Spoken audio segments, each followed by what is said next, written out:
Hello everyone, a wonderful welcome to today's math class. Here we have 4 to the power of 5, 4 that raised to the power of 6k, everything equal to 64 to the power of 5. What is the value of k here? Alright, on the left hand side of the equation, we have two floors. We have the first one, the second one.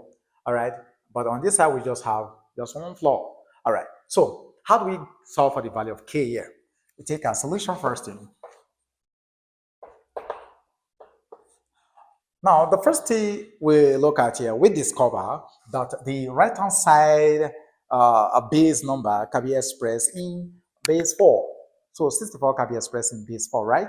Good. So we have here 4 to the power of 5, 4 that raised to the power of 6k is equal to 4 to the power of 3, 4 that raised to the power of 5 in here.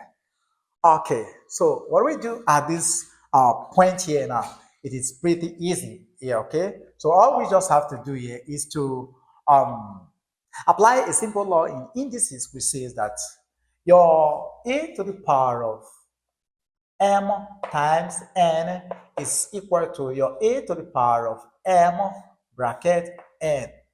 This is a simple law in indices. So we can use this to multiply this, right? So we're going to have our 4 to the power of our 5 raised to 6k equal to our 4 raised to the power of 3 times 5 will give us our 15. Beautiful. Now, we now discover that the base numbers are the same and they are greater than 1. And so we can equate the exponent. So equating the exponent, we're going to have our 5 raised to the power of 6k equal to 15. Easy. So how do we get our k from this system? You discover that 15 cannot be expressed in base 5.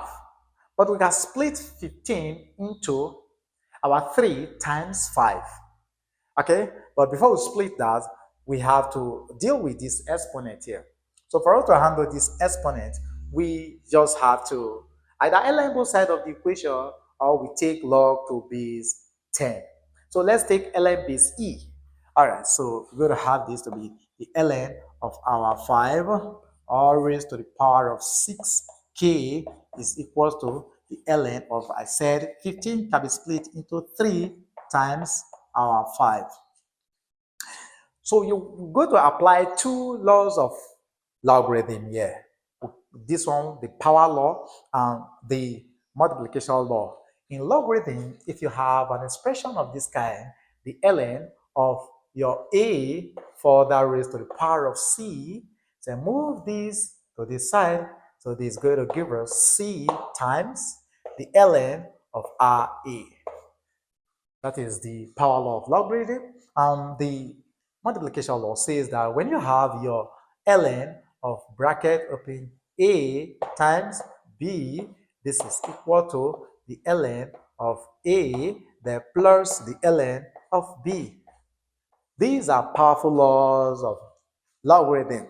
All right, so we're going to apply those rules or the two laws to this part here and here. So this is going to give us 6k times the ln of r5 equal to our ln of 3, then plus the ln of r5. Easy. Remember, we are looking for k, but 6 we're looking for k. What happened? We're going to divide by the ln of r5. So we divide this by the ln of 5. We equally divide this separately. Let's do it separately. This by 5 and also this by the ln of 5. So what happened? This will leave the system. All right, so yeah, this will equally leave the system. So here we are left with our 6k. So we have 6k is equal to, yeah, so in other words, here we're going to have 1. So we have here 1 plus the ln, which is the ln of 3 all over the ln of r5. Easy. But remember, we are looking for k, so we still have to divide by 6 again. So we divide this by 6. We divide the whole of this by 6 also. So this leave the system. We're going to have our k will now be equal to, if we use this to divide everything we have here, we're going to have here 1 all over 6 plus our 1 all over 6 times the ln of 3 all over the ln of R5. Easy, right? Again, you can decide to factor out the 1 all over 6, which is what we did here. So your answer can either be in this format or this, or in a better form. I put it in a better form. We have your 1 all over 6 into our 1 plus our ln of 3 all over the ln of our 5. So this is a better form of presenting our answer. All right, so this is the value of k that will actually satisfy this equation. So if you input this in your calculator, it's going to give you a numerical value. And if you put that into this equation, it will give you an approximate value to this challenge here. So this brings us to the end of today's class. Thank you for being there. See you in our next class. Bye for now.